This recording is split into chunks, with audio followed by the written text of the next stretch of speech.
T20 world కప్లో పాకిస్తాన్ లాంటి దుర్భేదమైన జట్టును ఓడించిన పసికూన అమెరికా జట్టులో ప్రధాన ఆటగాళ్లు భారత సంతతికి చెందినవారే.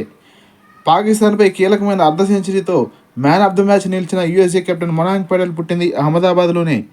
గుజరాత్ తరపున అండర్-16 మరియు అండర్-19 ఆడిన ఈ గుజరాతీ వికెట్ కీపర్ అవకాశం రాకపోవడంతో అమెరికా వెళ్లిపోయాడు.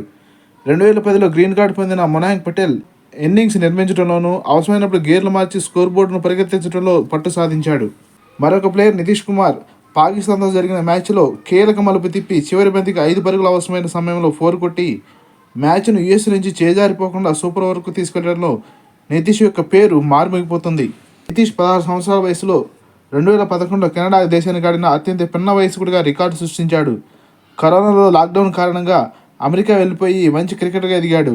Super over hero Sourav Netravalkar ముంబైలో పుట్టి 2010లో అండర్-19 జట్టులో కేఎల్ రాహుల్ మరియు సందీప్ శర్మ లాంటి ప్లేయర్స్తో ఉన్న టీమిండియాలో సభ్యుడు. ఒరాకిల్ సీనియర్ సాఫ్ట్వేర్ ఇంజనీర్ ఉన్న సౌరవ్ పాకిస్తాన్పై మొదటి మ్యాచ్లోనూ, తర్వాత అత్యంత కీలకమైన సూపర్ ఓవర్లోనూ అద్భుతంగా రాణించి యూఎస్ఏ విజయంలో కీలక పాత్ర పోషించాడు.